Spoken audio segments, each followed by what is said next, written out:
Welcome to another episode of Mouf-SeD podcast. This is Levante over here, and I have a good friend of mine, a good classmate. I have Zenzi.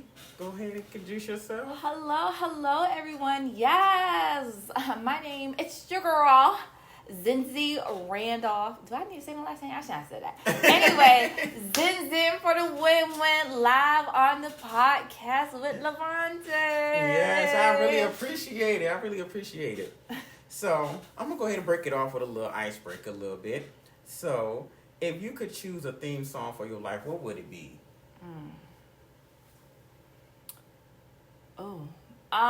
It would have to be Vibrant Thing by Q-Tip. Okay. And it's only the first part of the song, Special Girl, Real Good Girl.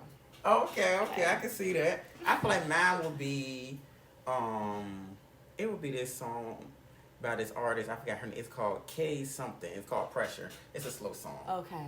But I love that song. It just makes me feel good. Yeah. I'm gonna have to find the name of the song because in my head I know I've listened to it earlier before you got here, but I forgot it. I just know the lyrics to the song when I hear it. Mm-hmm. But next question is, if you, Lord, I can't even talk. If a dramatic voice followed you around, narrating your life, how would you feel? Like, Okay, so it would have to be Morgan Freeman. we. And I would feel great. I mean, I would too, because I feel like it'd just be funny to hear somebody narrating everything I'm doing. Oh, Levante gets up in the morning, brushes his teeth. I'm like, I would get annoyed a little bit. I'm like, okay, dang, can you calm down? I hear you. Then I'm like, oh, Levante gets up. He answered the phone to go to work. Like, look, do you need? Oh, Levante is crying right now. Like, look now. I'm like, hold on. I feel like mine. I won't mind to be what's her name, Maya Angelou. But Maya Angelou. First of all, she's really poetic, so I don't think you would get annoyed. I think the way It'll be therapeutic. And a lot of it's almost like she's speaking wisdom. So I think there will be times where you're in feeling some type of way, and just hearing her narrate it, I think it'll make you stop and process. Yo, what am I going through right now, and why am I going through this? Mm-hmm. Yeah. Especially if you about to do something crazy, you be like, hold on, is she narrating my stuff? Hold on now, I ain't gonna do nothing crazy because she gonna narrate it in a way that make you think, why am I doing this? Yes. Oh, that's great. Dang, I'm gonna change my life. Well, hold up. Okay, Maya Angelou. Or Felicia Rashard. Oh, yes. Claire Huxtable. Mm-hmm. That's another good narrating voice. Yes, definitely. So I'm going to start off with one of the topics with a good old TV and music. Okay. First, I'm going to start off with basically the type of music you like to listen to. Uh-huh. So what's yours? Whew. Okay, so my taste in music has kind of changed a lot recently. So I'm trying to pull back from listening to secular music. But, so I'm trying to get into, I won't even say gospel. It's more of because I can't listen to worship music all day, but because I still need a little boom boom clap. So I would say gospel, hip-hop, rap hip-hop. So it's Christian rap. That's exactly what it is. But I do like Snow Allegra. She is good. Yes. I love Lucky Day. Mm-hmm. I like Genevieve. Who else? I listen to a lot of old songs, Levante. Me too. Yeah, it's nothing like the music that we grew up on. I can't get into all of these NBAs and Lil Babies. I try. I can't say I give them a little try just to see if I might like it, but then it's just something in the song just throws me off. No, I can't, because I can't say the 2000s music. Man, I loved it. Listening to some T-Pain, some The Dream. I'ma buy you a drink. Yes, listen to Got to Go Shawty is a 10. Putting up songs on our MySpace. Listen, I listened to Shawty is a 10 recently, actually. But you know what? I listen to a lot of One Wish Will Be Best Friends. Oh, yes, definitely. Yes. That's a classic. Yes. Yo, Ray J could never, that song will never get old in my book. Yes, but then I listen to even older songs, like your Otis Redding. Okay. Yeah, so Curtis Mayfield. Who else? I don't know, some Al Green here and there. Oh yeah, I can't say there's some good songs. Like just like I've listened to one of the songs today. It was Betty White. Tonight is the night. Okay. I did not know the hidden meaning behind that song because at first when I listened, I was younger. My mom used to play it. I'm like, I just used to listen to the chorus like, I love it. I really got it. And I'm just like, okay, I like it. But then when I heard her say, oh, song is about your first time, I was like, hold on now. I was like, oh, I get it. When she said, I love it. I really got to show it. Did somebody sample? Who sampled that chorus? I don't know. It's somebody. I don't know. It's coming to me. It'll probably come to me later. Yeah, definitely. Right. As soon as you leave, you're like, oh my gosh, I just remember. Just like I can say when I used to listen to what song was it? Lloyd U. I used to think he was saying 5'2", but he was saying she's fine too. It took me to adulthood to find out. I was like, first I heard that song like she's 5'2", but it makes sense though. I'm just like, okay, it flows. You know what? I was just listening to Lloyd U earlier this week, but you know what? The song takes me back to middle school, and it takes me to like fall. I have this specific memory of my mother in the car going to Lynn Haven Mall, and it was like the leaves were falling off the trees like yellow and red, and it was just like that fall smell in the air, and that's what I think of when I listen to Lloyd U. I can't say these songs do take you back to places that when you was a child. I'm like, oh my gosh, I do remember hearing this song as a child, and it brings us it's a good nostalgia. Yes. I just be like, man, I can't say since I'm a new uncle now. Oh, congrats. Thank you. So I'm gonna make sure my nephew hears the music I listen to, so he can hear some real music, because I feel like Michael Jackson legacy, I feel like it's dwindling a little bit, because I feel like it's nobody after Chris Brown that's gonna pass it to the next person. Okay. Because I really feel like Michael Jackson's legacy it's gonna cease to an end, and I'm gonna be hurt. But knowing my heart, that's my number one person. Like he's my number one go to, because that's who I listened to when I was younger, and that's my karaoke artist I go to. Okay, mine is Mariah Carey, baby. Oh, what? Yes, mine is Mariah Carey. But you know what? I will say that I don't think the legacy will ever dwindle, because working with kids, like the amount of TLC that they want to listen to, and the way they be singing No Scrubs, and I'm just like, oh, okay, y'all really know about this music right here. So if they can remember TLC, they gonna remember Michael Jackson. Yes, we got to. And that's one thing I'm gonna definitely make sure I play Michael Jackson around my nephew. I got a couple of his DVDs and his concerts. I'm like, I'm gonna make sure when he get a little older, we gonna play him, and he gonna see it, and he gonna see it, and he gonna see him like, oh, my uncle played some real music around me. I'm like, yeah, I want you to hear some real music, so your taste can be broadened out more than just a small. Yeah. And I want you to be like, when you hear other music, I want you to be like, oh, I can see the difference between the trash and the good. Oh, and you know what I also do for the kids at my job? I play them like, yes, sometimes they hear like these songs, but I play where the original. Like a lot of songs today are sampled songs. Mm-hmm. So a lot of kids don't realize like, hey, like there was an original to this. For example, what is that song? So Wild Wild Thoughts. Oh yeah. And it has like the Maria Oh yeah, beat. by Carlos Santana. So one of my coworkers, mind you, she's 25, but I be still call her a baby, because she didn't realize that the Maria was the original. So one day, one of my coworkers played it at work. She was like, "Oh, okay, they made a remix to Wild Wild Thoughts." We were like, "No, this is the original." Yes. Wild Wild Thoughts took from this, So definitely play some samples for the kids, because even like I forgot one Ja Rule song they took from Stevie Wonder. Yes, it's one of their songs. I'll play it for you if I can remember at the end. But yes, so a lot of people just don't know the correlations. Yeah, because I know when I was watching the BET Awards and I was listening to Bow Wow, and he was basically saying like how music is different now, and I feel like I wish we can go back to buying CDs.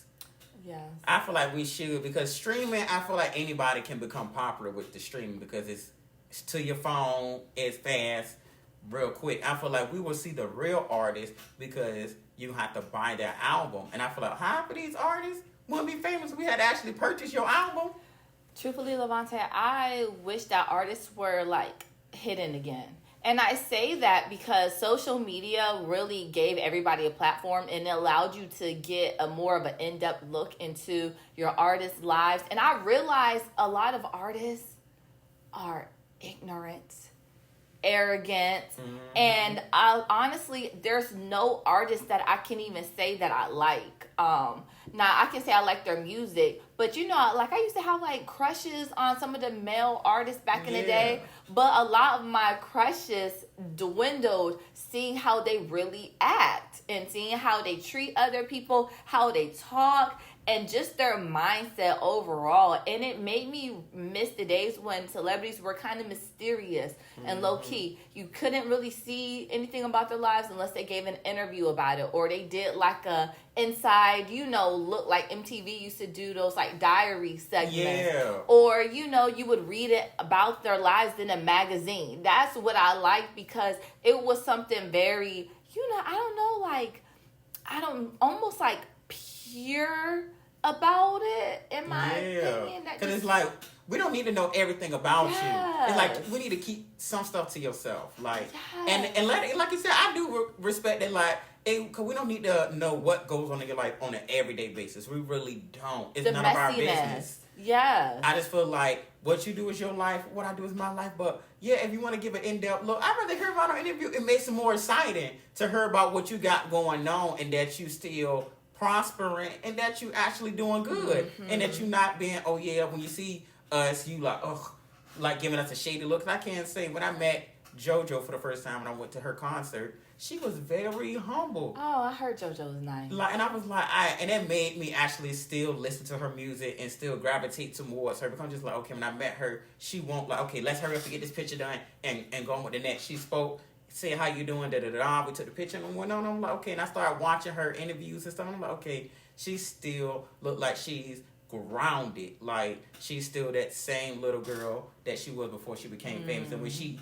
even though she's famous, she's still one of us. Like, she'll still be just like us. And I'm like, I like artists like that are relatable, even though they are what they are. Very down to earth. Yes, I agree.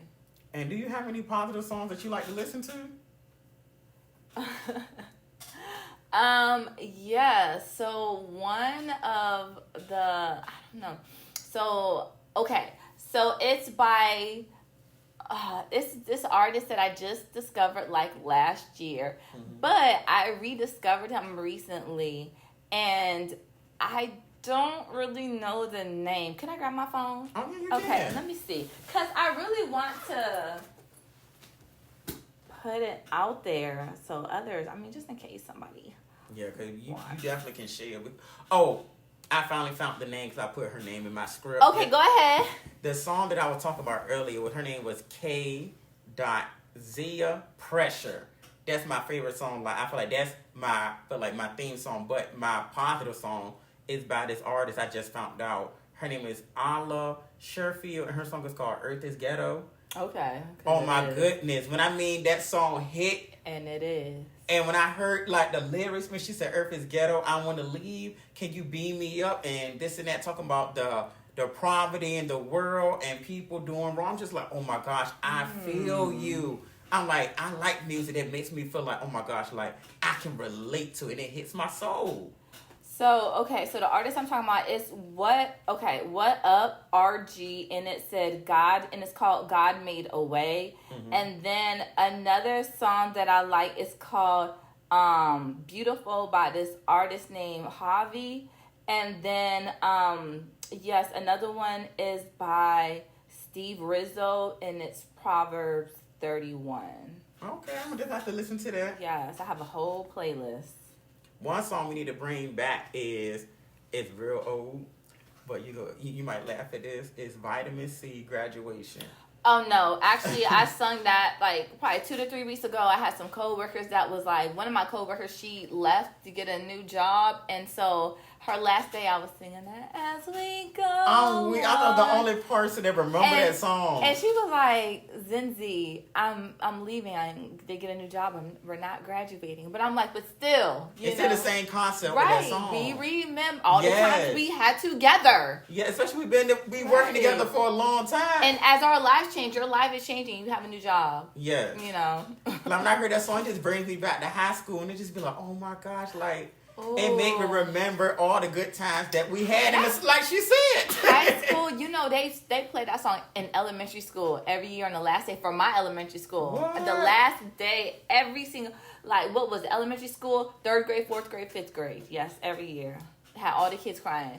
My throwback song that I listen to quite often is I Want It That Way. Oh, yeah, some good old Backstreet Boys. Tell me why. Yeah. Yes, I can never go wrong with Backstreet Boys or a little bit of NSYNC. I still remember that Bye dance. Bye. Oh, or 3LW. I'm getting a little tired. Broken promises. Yes. Play it, please. Yes. And we're going to go ahead and shift it on to some not girlfriends, but TV shows.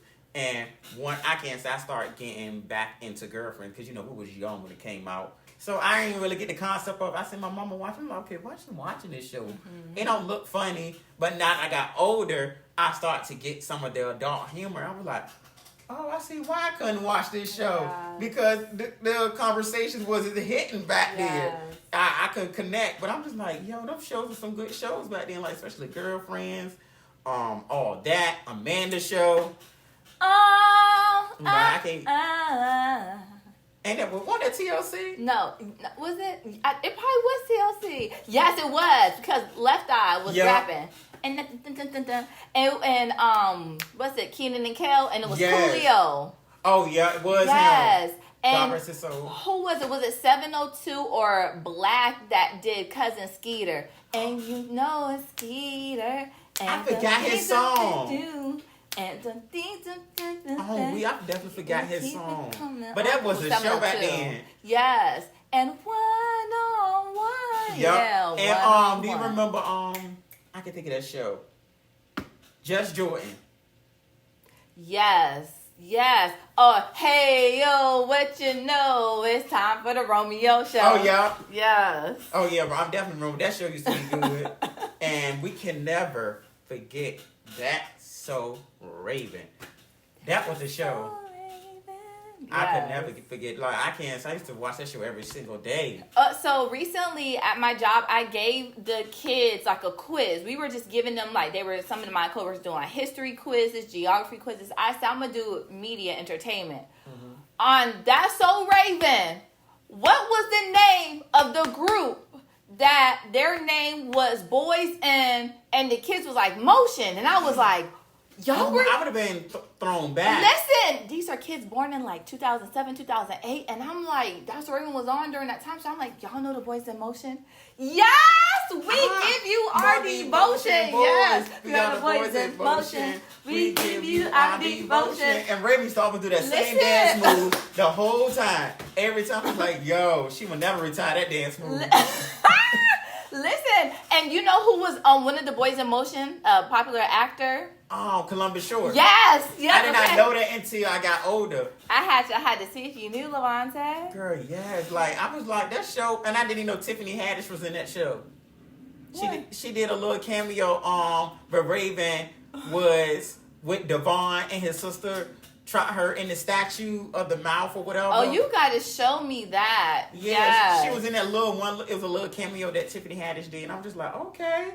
But I'm liking that Raven she's keeping Disney alive by bringing her show back. I wish she could bring back all the other cast, but I feel like ain't no need because there's negativity that they got on their end. And I feel like it ain't gonna be reciprocated if they come back on her show. Like it won't be the same. But you know what? If we're gonna speak about the cast, and I'll just name Orlando Brown. I think that he was a child that was targeted in the industry by probably some people who are higher ups that take advantage of kids. Oh, I believe it. And I think, I don't know if he's one of the cast members you were referring to, but I think what we see now is like the effects of what was possibly done. Now, this is alleged thinking here, but yeah.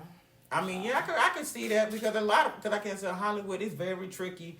You gotta have a close knit type of support group that people around you that that's really there for you and have your back and not gonna see you fall and push you to the wayside or just yes men the whole time. And then your family, because you see those success stories like your Kyla Pratt.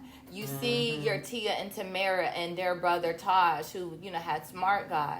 And one of the things they always said was like their family was always in the mix. You have the ones that their families weren't really just kind of was like, okay, you can be on your own, you could do this. And a lot of times they were the ones that, were taking advantage of. Yeah, because look what happened to Aaron Carter. Yeah. And that was so sad that he committed suicide at adult age, but it was just like, I can't say from what I heard, he went through a lot and he had to sue his parents because they would take advantage of his money. Yeah, Britney Spears. And I love Britney Spears. First of all, we're birthday twins, by the way, December 2nd. I did not know that. So to me, Britney Spears is always like a sister. So, but just loving, even to this day, I listen to her songs, but I'm like, dang, like now that you know what she was going through back then, it just like, it just doesn't feel the same. It don't. Yeah. It don't just like, it's crazy how people can control your money for so long. You out here working. Because me and one of my friends had a conversation about this. Because we were talking about, okay, if you're a child star, like the parents have control of the money. But I told him, I was like, okay, I feel like the parents shouldn't spend all your money. Like they shouldn't spend it on themselves. They should at least spend a little bit on them, but put some majority of it up. And trust. A lot of them have like those trust funds. But Gary Coleman, remember? Yeah. From different shows, which talking about Willis. Yes, like I think he was adopted in general, but his parents spent all of his money to the point where that's why he was so angry and miserable as an adult, Yeah, that messes with your psyche. Become just like, you do all this hard work. You out here working as a child, going to a job. Listen, missing those childhood memories of just being outside playing with your friends. Yes. Because you got to go to set. You have to read a script. You can't go to public school. You have to go to homeschooling. Yeah. You're missing out on a whole lot. And I'm just like, I feel like a child needs that to grow up. I feel like you need a childhood. I said, what happened to Michael Jackson? His whole life was spent on the road. So I kind of see why he had the Neverland, because he always wanted to be a kid. And by an abusive father, too. That's a lot of trauma right there. It is. And speaking of trauma, well, the stuff I done heard on the blogs and stuff about Blueface asking his son, is he gay and all of that, and then having the strippers around his son, that really touched my heart, because I'm just like, okay, for one, why do you have strippers around your kids? And why are you asking a teenage child to watch the kids just so you can fondle some women? Like, okay, why would you say that on camera? Then he recorded his son going in the pantry looking for some food, and that pantry looked empty. And I'm just like, okay, why is this pantry empty? For one, I feel this way. If you got money and you could provide money for the strippers and for your house, why is the pantry empty? It should be no way your pantry is empty if you got that much money. Kitchen stacked. Snacks everywhere. I know Kim Kardashian kitchen ain't empty. I know she's going to have food in there for her Northwest and all the other ones. Like, I know she's going to have food in there. Like, so I'm like, okay, why do you don't have no kids? No food in there. And he going to get Slim Jims? I'm like, he should have a choice of, he should walk in there and be like, oh my God, I don't know what I want. So I don't know anything about that, and I don't really get into like the blogs anymore. But what I can say is one thing: maturity, because that's what the old folks say, mature. But also, the Kardashians grew up in a background of privilege. True. Blueface did not. So you have a lot of people who did not come from, especially men. And now and their priorities are not where they need to be. Their priorities are in the cars, the clothes, the money, the women.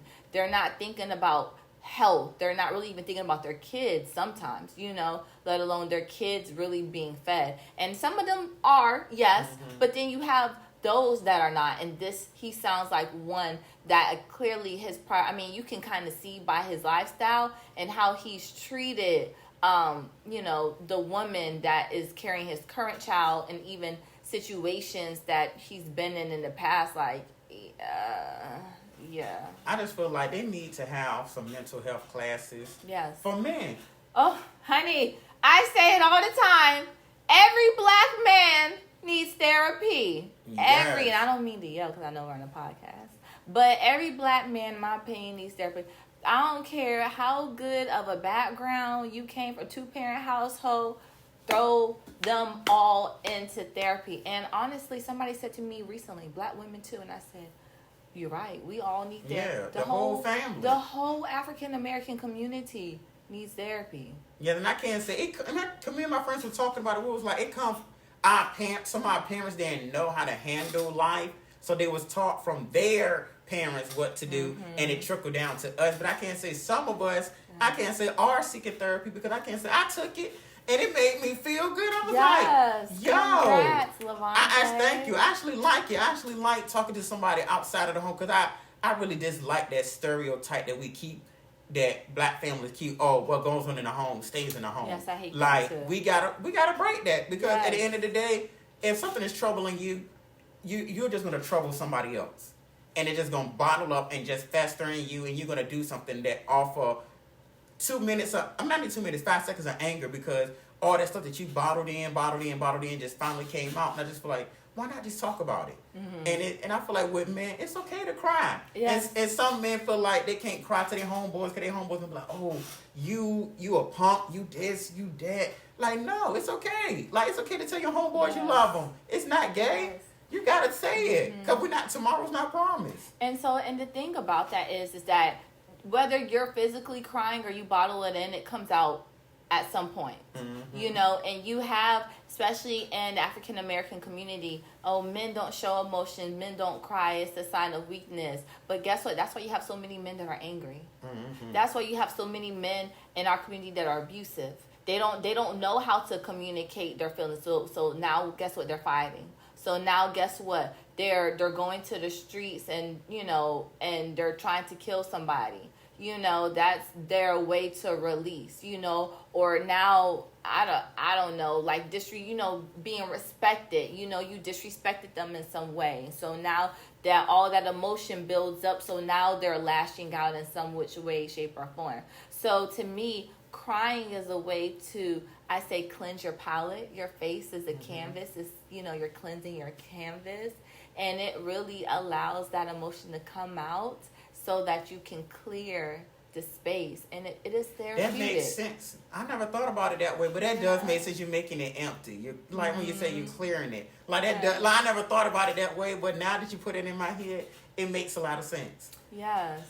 So it's very important. And where did this whole what goes on in our house, stay in our house come about? I know it's. I always wanted to know that. Like, and you know what? What came to my mind is, people try to, especially in our community, try to make it almost like they're like it's like you don't want society to judge you.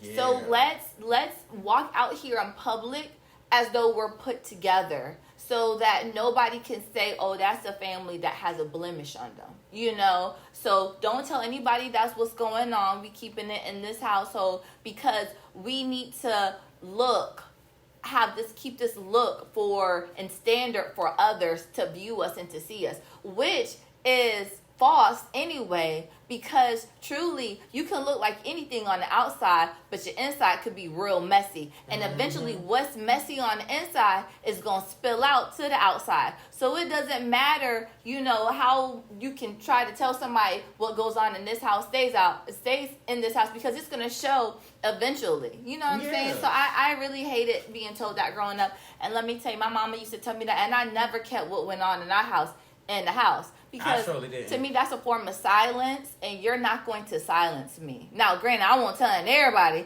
but you can have like that. I had my best friend that I would tell what was going on. Yeah, I mean, we got to, because I just feel like, because if we bottle it in, I don't want to become a stereotypical black person, how they say, oh, we're angry. We always angry. And I'm just like, okay, I don't want to be that angry. I don't want to have anger attached to what I am. I don't want to be an angry black man or for some people, an angry black woman. Like, no, I just want to be a regular African American male that I am. If I get angry, it's because, hey, something happened to cause me to get angry, not because I bottled my emotions up. Yes. And I feel like we just need to talk it out. I just feel like instead of resorting, because my main thing is I hate when people resort to violence. I feel like, why we gotta go and like beat people up sometimes? I mean, I can't say back in the day we used to, but now it's like everybody quickly go to a weapon. Like as soon as you get angry, you gotta pull it out to announce that you're powerful than that other person because you got a gun.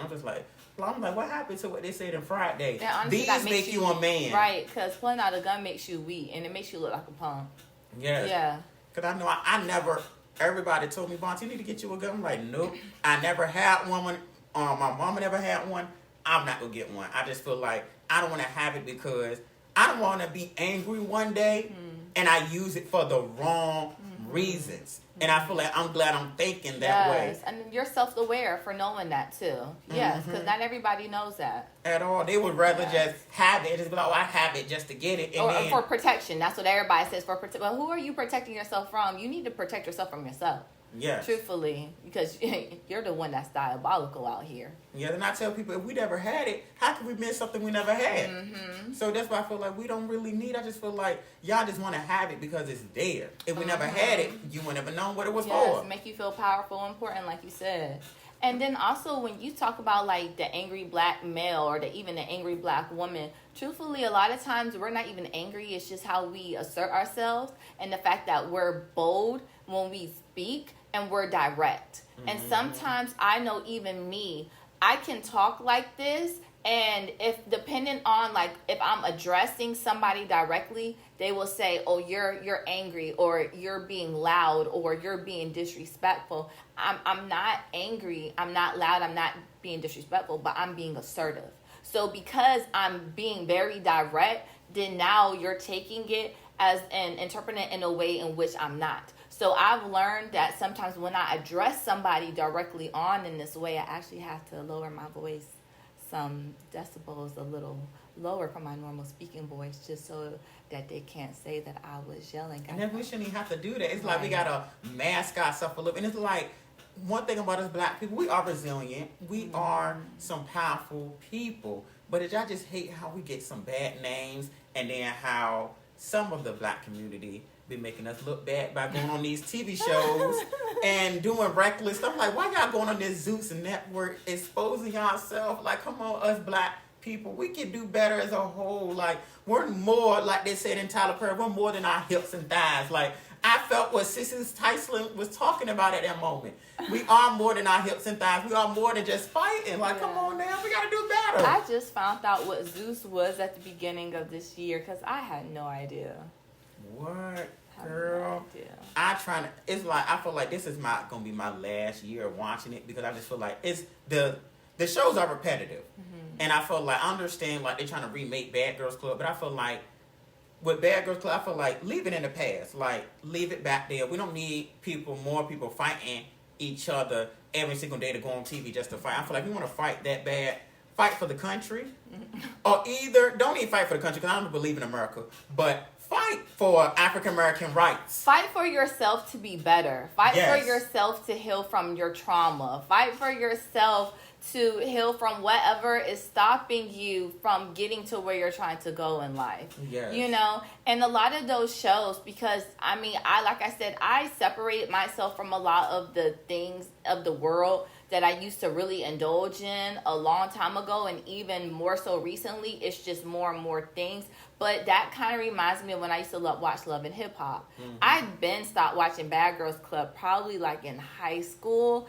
But I remember watching Love and Hip Hop feeling like, wow, my IQ just dropped. Or even like the Real Housewives of Atlanta. And like, man, you have these grown people, they're late 30s, their 40s, some in their 50s, and they're acting like teenagers. Like, I act more mature than that, you know? And a lot of people don't realize that a lot of stuff that you watch, especially that fighting and all that craziness, a lot of that gets into your spirit. So, you know, it's entertainment, but it's a lot of things that you're seeing on TV that now you're taking in. So a lot of times you act out what you're feeding yourself. You're acting out what you're listening to in the music. You're acting out the books that you're reading. You're acting out the environment that you're, people that you surround yourself by. So a lot of that, even that TV stuff, can cause a lot of anxiety. It can cause a lot of anxiousness, or it can sometimes even cause like paranoia.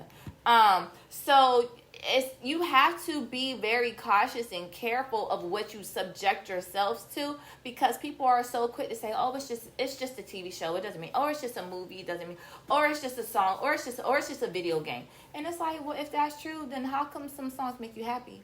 Some songs make you sad. Some songs make you want to knock if you buck. Yeah, and when you watch them TV shows, I can't say it make you want to fight. It makes you want to fight. Love and Hip Hop with Kim Bella and Chrissy. You know what I'm saying? After they was fighting folks, it really gets people, what's her name? Jocelyn Hernandez. Like, it really gets people going. You starting to be out here acting like you can, you're more twirl, yes. Your knee leaks, being messy. So, I had to separate myself from that because I realized it didn't feed me. It didn't feed me the healthy nutrients that my body needs from the media. So, yeah. I would encourage you to make this your last year of watching. Oh, I am. I told myself, like, after I seen a couple seasons, I'm like, okay, it's getting old. It's getting, like, there's no positivity in it. And it's like, when I watch a show, I want to see something positive happen. Is it helping you grow? At all. Okay. Not at all. That's why I'm just like, I'm like, I can't watch it. I'm like, this is my last time, because I just feel like you ain't getting no more my $5.99 no more. Because I need something that's gonna boost my energy and make me feel good after I'm watching. Like, oh, this is a good show. Inspire you to say, okay, Vontae, what can I do next? How can I go to higher height? Yes, I like College Hill. Like, I miss those. They made me want to go to college. They made me want to feel like, okay, I'm going to go to college when I get older. Levante College Hill, it made me want to go to college. I still think about College Hill. We're not gonna talk because they had their ratchet moments too. I mean, yeah, they did, but I'm just saying, but it just made you, because they had the college tour when they was going around, showing different companies. Like, yo, that made you want to go to college. Be like, oh my God, I want to be a college tour. This look fun. They came to my school one year when I was in college. What? Terrence J, he sure did. See, and that's good. It make you feel like, oh my gosh, like me going to school is actually beneficial, because they showing kids going to college and doing things. I hope the people that was on these shows are still doing good things in their life. I hope they are. Because we never heard about what happens to them after the show. Yeah. Like, just like Missy Elliott had that girl, Erica, to do her show. She won her show. She was doing, what you talking about? Missy Elliott had a singing show on UPN, but it was called, UPN. Back then, it was on Channel 7 for us Virginians. And then TLC had a show. I remember their show. And they had the girl Oh So Crispy. I want to know what happened to her. Oh, you got to look her up. I forgot about Oh So Crispy. Yes. I was like, what happened to that show? Oh, you know what, Levante? You talk about TV. Now, this was ratchet TV, but to me, it was quality content for our grade. Flavor of Love. That was a good show. I love New York. Mm-hmm. A Real Chance of Love. Danger? Remember Danger? Oh, yeah. Yes. I mean, it was ratchet, but it was good.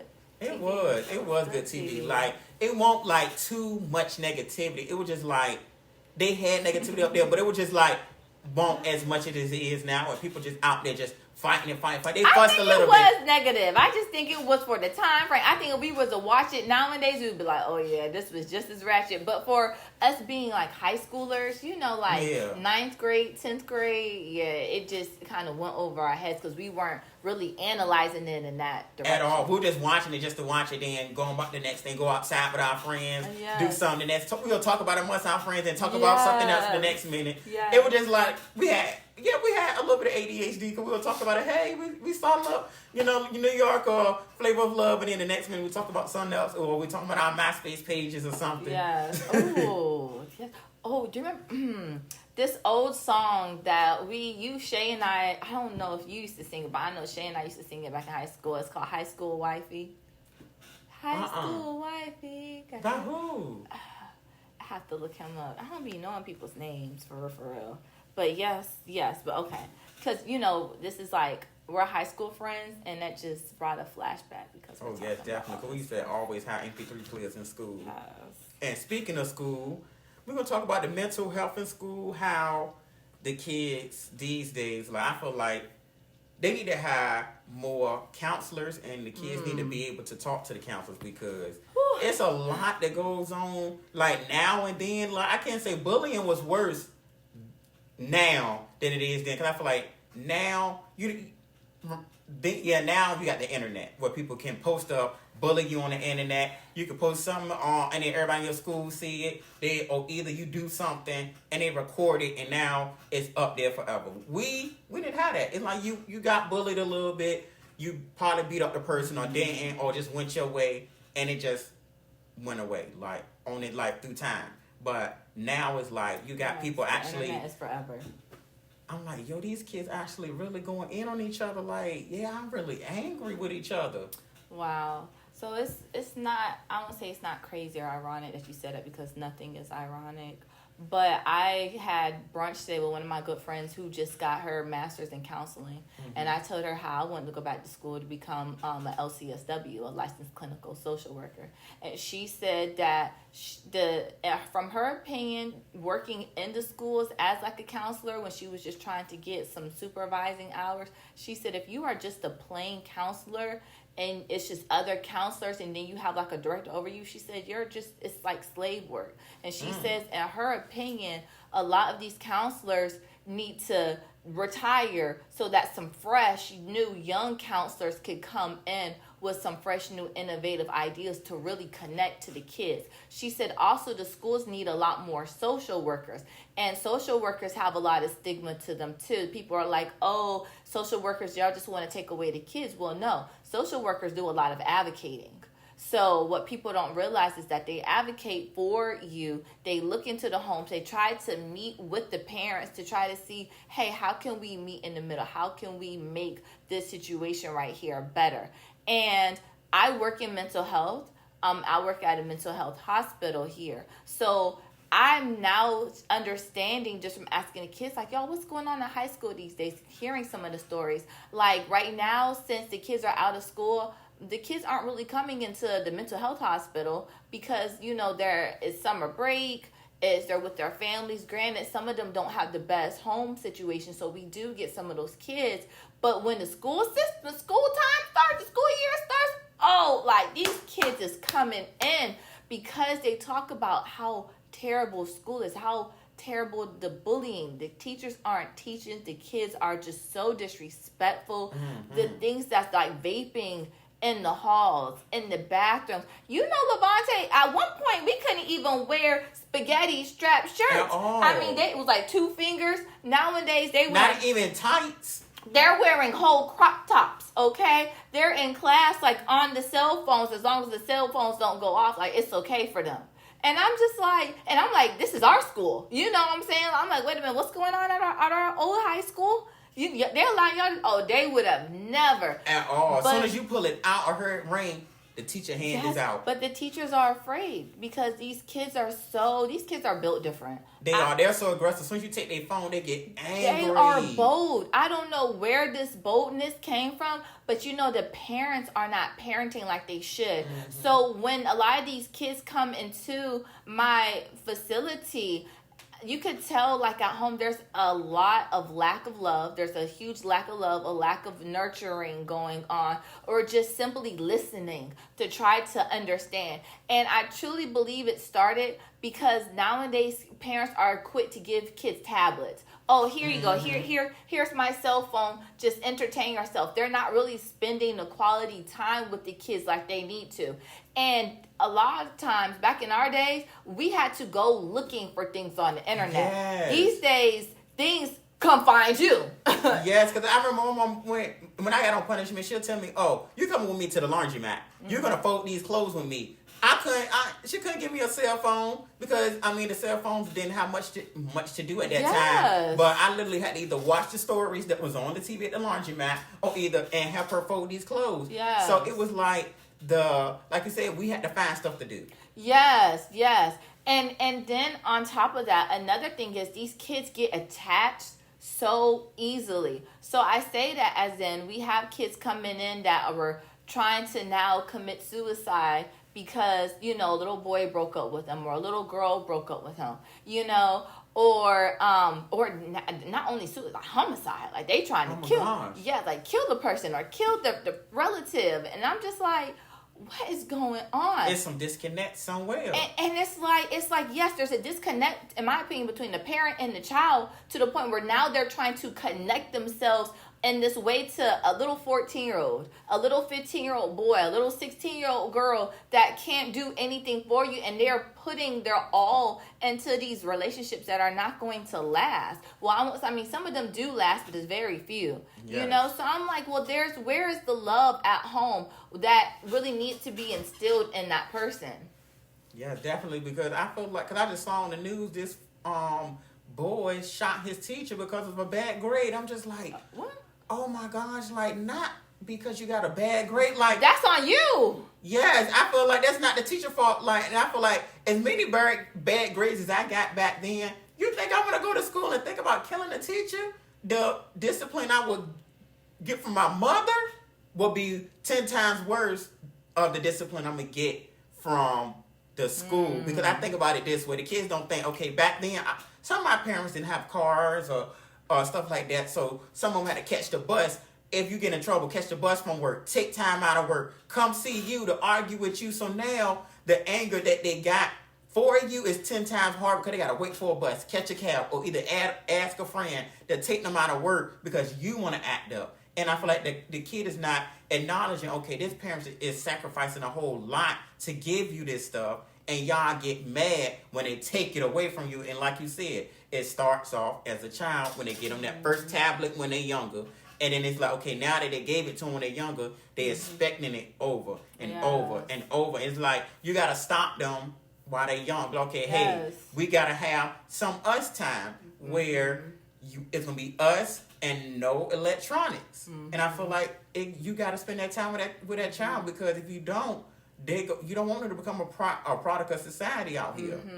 Yes, and then also working with kids in mental health, not only do I deal with the drama, because sometimes the kids, you know, being in a place in which now they're kind of living amongst each other. So you deal with the drama, you deal with the mental health. The mental health. But I also deal with the parents' trauma. And that's one of the things that I say. These parents project their trauma onto their kids. So a lot of times, the kids take on the parents' trauma as their own trauma, and a lot of that cause it to be generational trauma. So working in mental health, that's what I see a lot of. So I ask a lot of these kids, a lot of the times, do you know your parents' trauma? And some of them say they do. And once they start telling me some of the things that their parents have gone through, I'm like, whoa. It's so insightful, because now I can see in what way has that affected the child, but also kind of set the groundwork for this kid's life, you know, and some of the things that they've gone through and within the household. Yes, and it's like you got to catch it at the right moment, because it's like you don't want them to become adults and they become angry adults, and then they put it onto their child when they get older. Kids. And then it's like you got to stop it at a good point where you know it's kind of controllable and you can change them. Because I feel like once a child hit that preteen age, it's like you got to hurry up and try to change it. Because I feel like after they get to preteen, they start getting to like 16, 17, 18, it's like it's kind of hard to try to grasp them back to reality and be like, okay, I got to mold you. So it's best to mold them as a child and as growing up to be a preteen. I feel like after you hit 15 to 16, you got to... Yep. They say 6 to 12 are those years of molding that really kind of starts setting the groundwork for who the child becomes as an adult. And I also heard one time too, whatever age you were when a traumatic situation happened is pretty much the age that you stay at. So the body gets older and ages, but mentally you're still stuck as like that 13-year-old that had that traumatic situation. You just taught me something. Yes. So unless you get that healing to overcome, then yes, you know, like you still navigate and function, but truthfully, you're still there whatever age you were when that traumatic situation happened. I'm definitely glad you definitely informed me on that. But I'm gonna definitely close out this podcast. Yeah. I thank you, Zinzi, for coming, and thank everyone for listening and follow me on social media outlets and if y'all want to be a guest up here, just hit me up on any social media. I would definitely gladly have anyone up here, and you can go ahead and give your social media. Sad face. This went by so fast. I'm like, wait a minute, that's it? Yes. Okay. So yes, you can find your girl. Hit me up on Instagram at _ that's THATS amazing. So AMAZIN. Like my name, Zen. That's _ that's amazing. Yes, and you can also subscribe to my YouTube channel, Zen Shatori, ZIN Shatori, SHATORI. Okay, definitely go follow her and go view her her YouTube, and y'all can send me voicemails at 757-909-7583 about anything you want me to talk about on this podcast, or anything you want to vent about you want to get off anything you want to get off your chest. It would definitely be anonymous, because at the end of the day, I ain't gonna spill what you gotta say, because at the end of the day, it's none of nobody's business. It's just gonna be a secret between me and you, and I'm gonna just let the viewers know it's gonna be. I mean, everybody knows it's gonna be anonymous, but everybody be safe.